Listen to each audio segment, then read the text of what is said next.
혹시 여러분들은 살면서 뭔가 심장이 쿵 하고 떨어질 정도의 어떤 두려움을 겪어본 적이 있으신지는 모르겠습니다.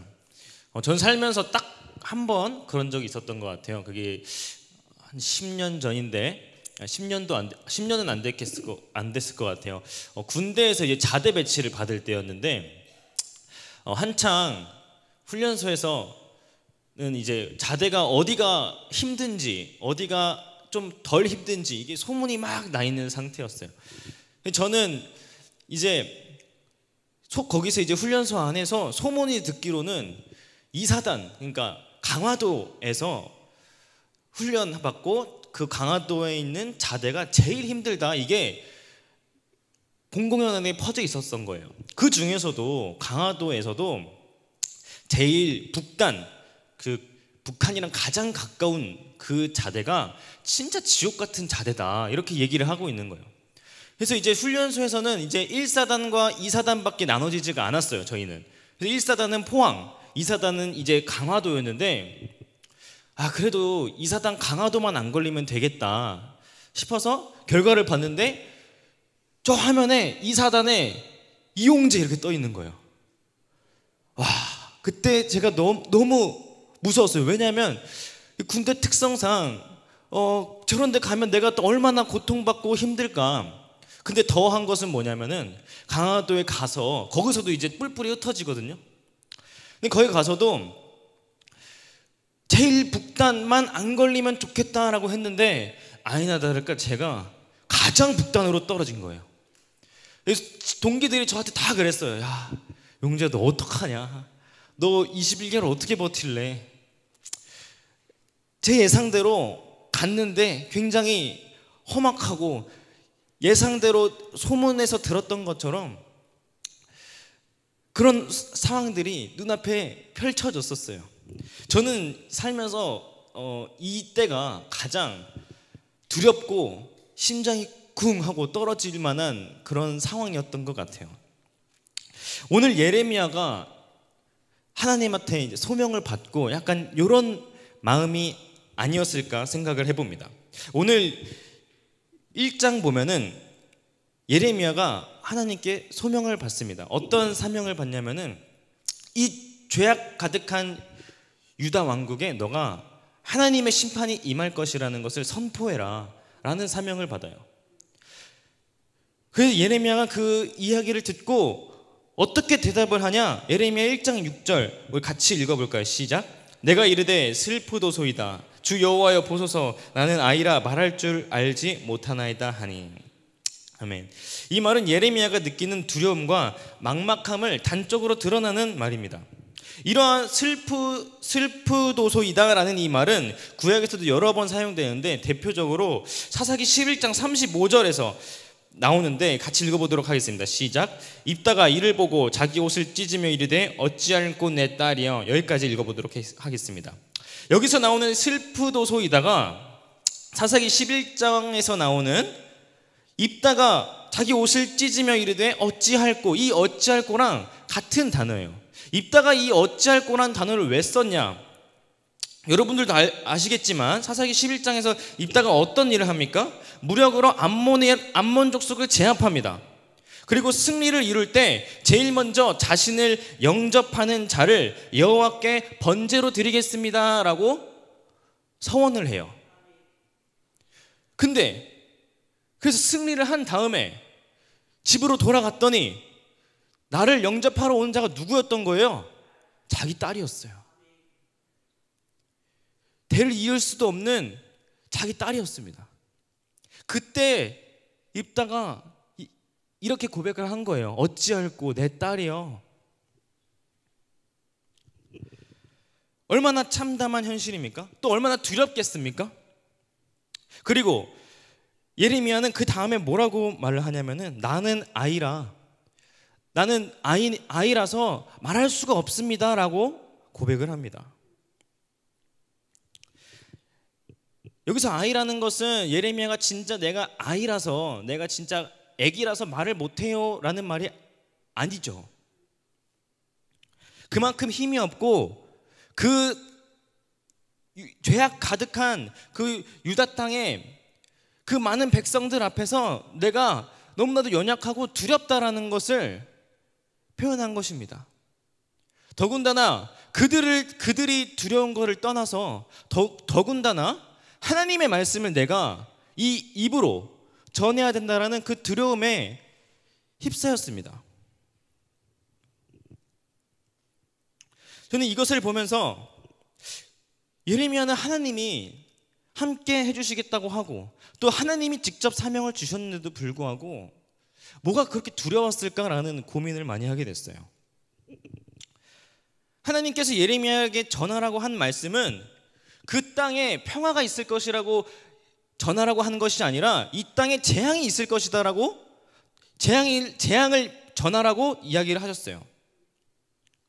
그는 동포들이 다니는 거리에서 그들에게 임할 재앙과 칼과 기근과 심판을 전해야 했습니다.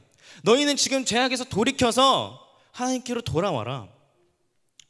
지금 이 유다 왕국은요 굉장히 심각한 상황임을 우리가 기억했으면 좋겠어요. 점점 나라는 망해가고 있는 상황이에요. 이스라엘 역사상 가장 심각한 상황이라고 생각을 해도 과언이 아닐 정도로 이 지금 유대 왕국은 굉장히 심각한 상황입니다. 온갖 신을 섬기고 있고요. 더 나아가서는 예레미야 선지자를 제외한 모든 거짓 선지자들이 뭐라고 얘기하고 다니냐면 우리는 이제 평화가 있을 거야. 예레미야와 반대로 이야기하는 거짓 선지자들이 너무나도 많았어요. 그러니 그들이 예레미야의 말을 듣겠습니까? 거짓 선지자들의 그런 달콤한 말들만 듣기를 원했죠. 예레미야가 40년 동안을 그렇게 사역을 한 기간 동안 죽을 고비도 정말 많았고요. 거의 삶의 전부가 고난일 수밖에 없었습니다. 심지어는 이 사람들은 예레미야가 어떠한 말을 선포를 할 때마다 죽이려고까지 했어요. 그런 상황에서 누가 하나님의 말씀을 전하고 싶었을까? 이런 것이 정말 자신에게 임한 사명을 듣고 나타난 태도가 두려움 아니었을까요?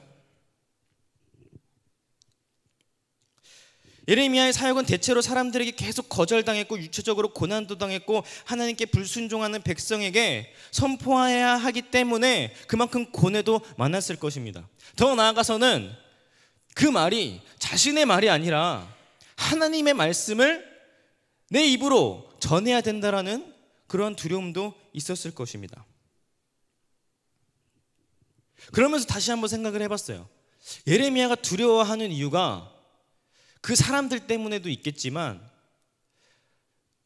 다시 생각해 봤을 때 하나님의 말씀을 전하는 자로서의 두려움일 수도 있겠구나 라는 생각을 하게 되었습니다. 제 자신을 돌아봤을 때 나는 하나님의 말씀을 전하는 자로서 이 하나님의 예레미야처럼 이런 두려움을 가지고 있는가를 되돌아보게 되더라고요. 우리는 어떠신가요? 우리도 하나님께서 물론 강단에서 말씀을 전하라고 부른 자들은 아니지만 우리는 하나님의 백성으로서 그리스도인으로서 하나님께서 택하신 자로서 이 세상에서 살아가고 있습니다. 어떻게 보면은 말로 하나님의 말씀을 전하지 않을 뿐이지 삶으로는 하나님의 모습과 흔적 또 예수님의 흔적을 전하는 자들입니다. 우리는 이런 예레미야와 같은 두려움을 가지고 있습니까?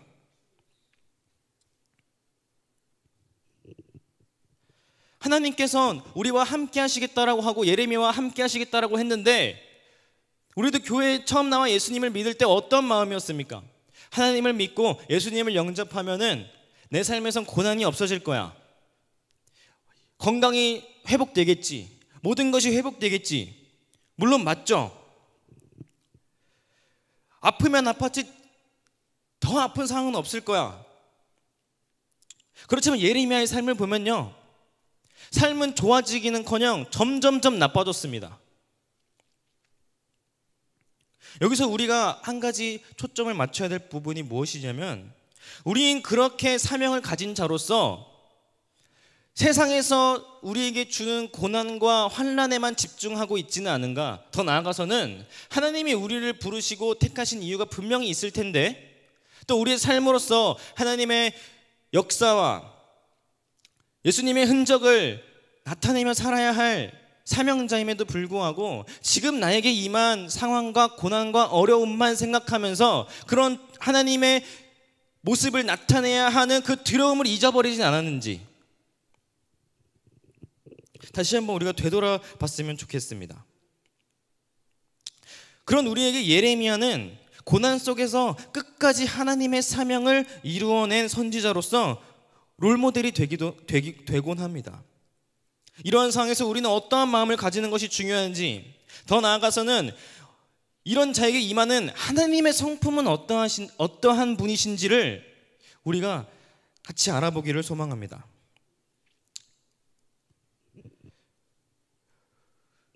우리는 하나님의 말씀에 대한, 또 하나님이 우리를 택하신 것에 대한, 하나님이 우리와 함께한 것에 대한 거룩한 부담감이 있어야 될 것입니다. 우리는 두려워해야 하고요, 겸비한 마음으로 하나님을 마주해야 합니다. 우리에게는 하나님이 주신 우리에게 사명과 비전이 분명히 있을 것이라고 생각합니다. 아니, 하나님께서 우리에게 주신 거룩한 약속들도 분명히 있을 것이에요. 그러나 하나님이 우리의 삶을 통해서 하나님의 일을 성취해 가신다라는 것이 단순히 하나님이 우리를 그냥 단순히 이용하고 마는 것이 아니라, 또는 하나님이 우리가 너무 필요해가지고 너 아니면 안 돼 이래서 우리를 선택하는 것이 아니라, 하나님이 그냥 하나님의 성취하시는 그 일에 우리와 동참하시겠다라는 거거든요.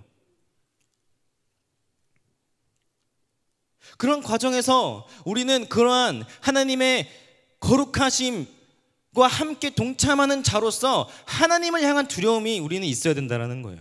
그런 사람들을 향한 두려움이 아니라, 그냥 쫄보가 되라는 것이 아니라, 그냥 자신감 없는 모습으로 살아가는 것이 아니라, 하나님 앞에서, 하나님의 말씀 앞에서 우리는 그 두려움을 다시 되찾아야 된다는 것입니다. 그것이 바로 하나님을 향한 경외함이에요. 우리 믿음의 조상들에도요, 이런 하나님의 자체에 대한 겸손과 겸비함은 동일하게 나타납니다.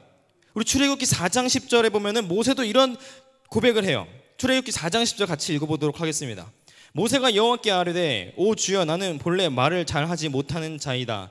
주께서 주의 종에게 명령하신 후에도 역시 그러하나니 나는 입이 뻣뻣하고 혀가 둔한 자인이다.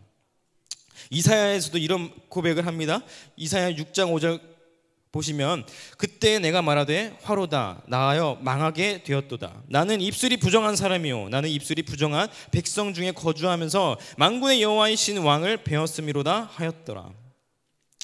베드로도 주께서 자기와 같이 하심을 감히 감당하지 못해서 예수님 앞에 무릎 꿇고 엎드려서 이렇게 고백합니다. 누가복음 5장 8절 같이 읽어보도록 하겠습니다. 시몬 베드로가 이를 보고 예수의 무릎 아래 엎드려 이르되, 주여, 나를 떠나소서, 나는 죄인이로소이다 하니. 디모데와 바울도 이런 마음을 가졌던 사람이에요. 우리 믿음의 조상들, 위대한 선지자들, 세상에서 뭔가 가진 것이 많다고 하더라도 하나님 앞에서는 겸손함이 있었습니다. 하나님의 말씀 앞에서는 그런 겸비함이 있었어요. 하나님이 나로 인해서 하나님의 나라를 성취해 간다라는 것이, 이 작은 질그릇과 같은 나를 가지고 하나님의 나라를 성취해 간다라는 것이 우리에게는 당연히 감사한 일이지만, 그 거룩함 앞에서 우리는 거룩한 부담감이 우리는 있어야 될 것입니다. 우리가 어떤 직분을 맡고 교회에서 어떤 사역을 감당하는데 그냥 세상적인 두려움을 가지라는 말이 절대 아니에요. 다시 말하면 하나님께서 우리에게 주신 사명 앞에 하나님과 함께한다라는, 하나님의 그 거룩하신 하나님과 함께한다라는 그 책임감과 하나님을 향한 경외함이 있어야 된다는 것입니다. 내가 세상에서는 어른이고, 세상에서는 돈도 많고 명예도 있고, 세상에서 누구도 나에게 뭐라 할 사람이 없는데, 그렇다 할지라도 내가 하나님 앞에서는 예레미야가 고백했던 것처럼 나는 아이입니다, 나는 아무것도 할 수 없는 자입니다 라는 고백이 우리한테 있기를 소망합니다. 하나님 앞에서는 지극히 작은 자가 되어야 할 것입니다. 아이와 같은 자가 되어야 하고요. 자랑할 것이 아무것도 없는 자가 되어야 할 것입니다. 그런 의미에서 우리는 두려워해야 된다는 거예요. 하나님을. 우리가 이렇게 예배 드리는 것 어떻게 보면 하나님의 은혜 아닙니까? 우리가 살아갈 때 하나님이 우리와 함께 해주시지 아니한다면 우리는 예배도 드릴 수도 없고 하나님을 알아갈 수도 없었을 거예요. 그런 자에게는 재앙뿐입니다. 그렇게 하나님을 두려워하고 하나님을 경외하면서 살아갈 때 그때 하나님께서 우리에게 주신 위로는 그 무엇과도 비교할 수 없는 기쁨과 평안이 될 것이에요. 내가 하나님의 위로 말고 세상에서 가진 지위와 돈과 명예를 가지고 떵떵거리면서 살아간다면 하나님의 어떠한 위로도 내 귀에 들리지 않을 것입니다. 그러나 그 모든 것들을 다 내려놓고 나는 지극히 작은 자며 아이며 아무것도 할 수 없는 자입니다. 하나님이 두렵습니다. 하나님을 존경합니다. 경외합니다. 라고 우리가 고백할 때 그때 하나님께서 우리에게 주신 위로는 어마어마한 우리에게 위로가 될 것입니다. 마치 약의 효과를 보려면 몸이 아파봐야 약의 효과를 알듯 보약을 먹어서 몸이 건강해짐을 느끼려면 그만큼 몸이 허약하다는 것을 알아야 보약을 먹었을 때 그 효과가 있지 않겠습니까? 우리는 아무것도 할 수 없고 두려움과 죄인된 존재라는 것을 알아야 하나님의 위로와 평안이 그만큼 우리에게 잘 먹혀 들어오는 것이에요. 설교를 준비하면서 참 놀라웠습니다. 뭐가 놀라웠냐? 내가 이 자리에서 학생들과 성도들 앞에 하나님의 말씀을 전할 내 입으로 이 입으로 전한다라는 것이 참 놀라웠습니다. 제가 어렸을 때부터 신앙생활을 해왔지만 항상 반듯하게 잘한 것은 아니에요. 제 입으로 차마 여기서 얘기할 수는 없지만 이렇게 하나님을 만나고 경외하며 내가 말씀을 전하는 자로서 결단하며 살아야지 하면서 나의 행동과 상황들이 바뀐 건 얼마 되지 않았어요. 그런데 그 입술로 예전에 내가 살아왔던 그 삶을 생각해 보면은 차마 내가 여기서 하나님의 말씀을 감히 전할 수 없는 자임을 제가 더 잘 알고 있습니다. 그런데 제가 여기서 하나님의 말씀을 감히 전할 수 있다는 것은 제 힘도 아니고 제가 능력이 뛰어나서도 아니고 하나님이 저와 그냥 함께 해주시겠다. 하나님이 나에게 말씀을 전해라 라고 말씀하셨기 때문에 그 말에 순종했을 때 어떤 세상적인 우상들과 싸워서 이길 수 있는 자들이 아니에요. 심지어 그런 우상들을 우리는 만들려고 막 세상에서 애쓰고 있지는 않습니까? 이때 예레미야가 이 백성들에게 너희가 돌아와라, 하나님께로 돌아와라, 그런 죄악들에서 돌아와라 라고 말했을 때 이들은 어떠한 행위를 하고 있었냐면은 예레미야 1장 16절 말씀 같이 보도록 하겠습니다. 무리가 나를 버리고 다른 신들에게 분향하며 자기 손으로 만든 것을 들에 절하였은즉 내가 나의 심판을 그들에게 선고하여 그들의 모든 죄악을 징계하리라. 그들이 자기들이 만든 신에게 분향하면서 절하고 있었다라는 거예요. 우리는 어떠합니까? 우리는 과연 이 세상에서 정말 그렇게 되지 않을 자신이 있습니까? 심지어 우리는 우리 자신 마음 가운데 그런 우상들을 세워가고 절하려고 그 우상들을 세우고 있지는 않습니까? 하나님이 우리와 함께 하시지 않는다면, 그런 하나님을 향한 경외함이 없다면, 하나님을 향한 두려움이 없다면 우리는 이렇게 우리 마음속에서 자연스럽게 우상을 만들게 될 것입니다. 만들면 그 우상에게 우리는 절하게 될 거예요. 하나님을 그런 의미에서 예레미야의 두려움은 거룩한 두려움, 하나님에 대한 경외심이 담겨진 태도입니다. 이것이 바로 무익한 종의 태도일 것이에요. 누가복음 17장에 보면 무익한 종에 대한 예수님의 비유가 나옵니다. 누가복음 17장 7절에서 10절까지 말씀 우리 같이 읽어보도록 하겠습니다. 시작. 너희 중 누구에게 밭을 갈거나 양을 치거나 하는 종이 있어 밭에서 돌아오면 그더러 곧 와서 먹으라 말할 자가 있느냐? 도리어 그더러 내 먹을 것을 준비하고 띠를 띠고 내가 먹고 마시는 동안에 수종 들고 너는 그 후에 먹고 마시라 하지 않겠느냐? 명한 대로 하였다고 종에게 감사하겠느냐? 이와 같이 너희도 명령받은 것을 다 행한 후에 이르기를 우리는 무익한 종이라 우리가 하여야 할 일을 한 것뿐이라 할지니라. 아멘. 우리는 그리스도인으로서 각자에게 주어진 사명이 있습니다.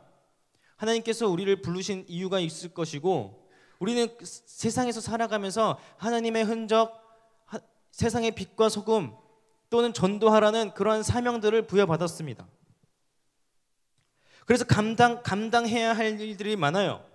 하나님 붙잡지 않으면 하나님께서, 그 거룩하신 하나님께서 나를 통해서 이 세상을 변화시킨다.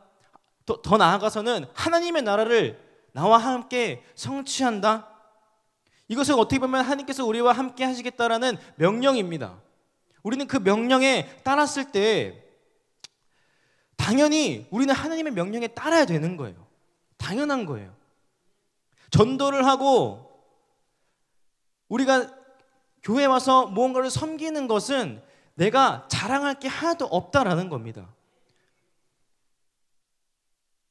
예전에 한 목사님이 이런 비유를 했어요. 선교를 갔는데 우리나라는 횡단보도를 이렇게 열심히 잘 건너잖아요. 신호등을 보고. 근데 필리핀이나 그런 데 가니까 횡단보도도 없고 그냥 자기들 멋대로 다닌대요. 여기 갔다 와가지고 한국에서 나는 횡단보도를 잘 건너, 나는 초록불이 켜질 때 횡단보도를 건너, 이러면서 자랑하는 사람이 있냐라는 겁니다. 내가 하나님의 자녀로서, 하나님의 백성으로서 하나님의 뜻을 가지고 하나님의 사명을 가지고 이 세상을 살아가는데 거기서 연장성산으로 우리는 교회에서 어떠한 사역을 감당하고 많은 일들을 하죠. 그런 것들은 하나님의 명령에 맞게 우리는 당연히 하는 일인데 우리는 그걸 가지고 자랑하는 사람들이 있다는 거예요. 더 나아가서는 세상적으로 돈과 명예, 내가 가진 게 너무 많아, 하나님이 심지어 그것을 하나님이 주셨다라고 말을 하는 사람들도 있어요. 물론 주셨을 수도 있죠. 그러나 그것을 자랑하라고 준 게 아니라 그것은 하나님이 우리에게 주신 사명과 그것을 감당하라고 우리에게 주신 것인데 그것을 자기 멋대로 자랑하며 살아가는 사람들이 있다는 거예요. 다시 한번 말하면 하나님께서 우리에게 주신 사명을 감당하는 것, 세상에서 그것을 감당하며 살아가는 굉장히 힘들고 고난일 것입니다. 예레미야가 40년 동안 그 백성에게 당했던 것처럼. 그러나 우리가 그러한 고난과 환난을 당하는 것은, 이 세상에서 그런 삶을 살아가는 것은 당연한 겁니다. 하나님이 우리에게 명령하신 게 그거라면 당연한 거예요. 내가 아팠다고, 내가 견뎠다고 자랑할 게 아니라는 겁니다. 그런 자에게 하나님이 그런 것을 우리가 믿음으로 고백하고 이것을 인정할 때 오늘 말씀이 우리에게는 위로가 되는 거예요. 예레미야 1장 17절 18절 우리 같이 한번 읽어보도록 하겠습니다. 시작. 그러므로 너는 내 허리를 동이고 일어나 내가 내게 명령한 바를 다 그들에게 말하라. 그들 때문에 두려워하지 말라. 내가 그들 앞에서 두려움을 당하지 않게 하리라. 보라, 내가 오늘 너를 그 온 땅과 유다 왕들과 그 지도자들과 그 제사장들과 그 땅 백성 앞에 견고한 성읍 쇠기둥 놋선병이 되게 하였은즉. 아멘. 여기서 말하는 견고한 성읍 쇠기둥 놋선병의 의미는 무엇입니까? 말 그대로 강한 상대가 오더라도, 거세게 몰아붙인다 하더라도 절대 이기지 못할 것이라는 거예요.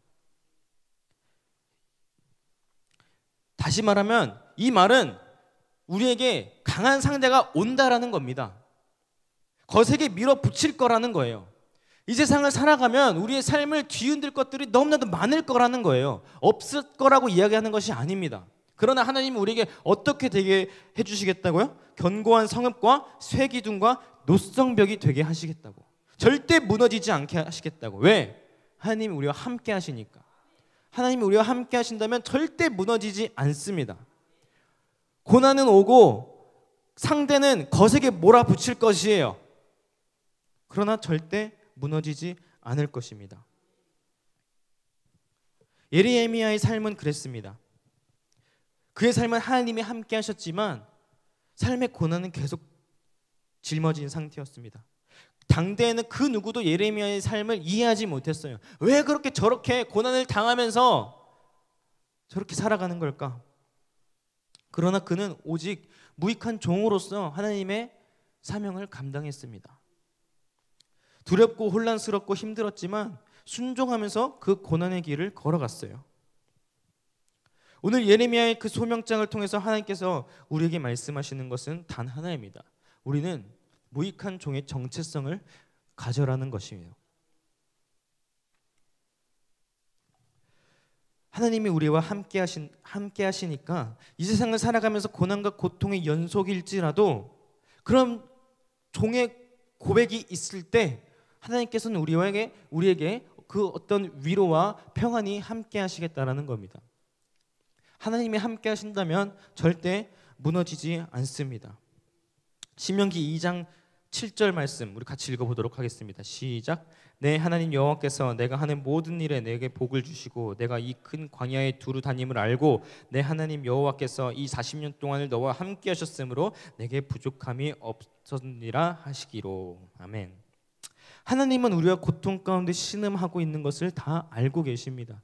예레미야가 40년 동안 그렇게 힘든 일을 감당하고 하나님의 말씀을 선포했을 때 힘들고 어려울 것이라는 것을 하나님도 아셨어요.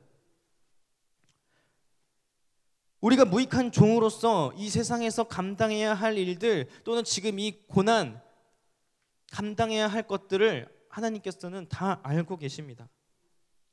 그러나 우리가 부족함 없이 지낼 수 있었던 이유는 무엇입니까? 하나님이 우리와 함께 하셨기 때문이에요. 40년 동안 너와 함께 하셨다고 했습니다. 이스라엘 백성들이 광야에 있을 때 하나님이 없었던 게 아니에요. 함께 하셨어요. 무너지지 않았습니다. 결국 하나님의 약속은 성취가 되었어요. 우리가 이 세상을 살아가면서 미래와 어떠한 걱정과 근심을 할 필요가 없는 이유도 우리는 절대 무너지지 않기 때문이에요. 왜? 그런 하나님이, 위대하신 하나님이, 큰 힘을 가진 하나님이, 큰 권능을 가진 하나님이 우리에게 그렇게 말씀하셨기 때문이에요. 하나님의 말씀으로는 안 될 수 있는 게 없습니다. 하나님은 말씀만 하시면 이 세상 우주 만물을 창조하신 분이에요. 그런 하나님이 우리의 인생 하나 책임져 주시지 못할까요? 우리는 무익한 종임을 기억해야 합니다. 무익한 종의 정체성은 자랑할 게 없다라는 것이에요. 내가 교회에서 이랬고 저랬고 내가 왕년엔 저랬고 내가 세상에 나가면 이렇고 저렇고 따질 게 없다라는 겁니다. 하나님 앞에서는 다 무익한 종일 뿐이에요. 여호와를 경외하는 삶이 전부일 것입니다.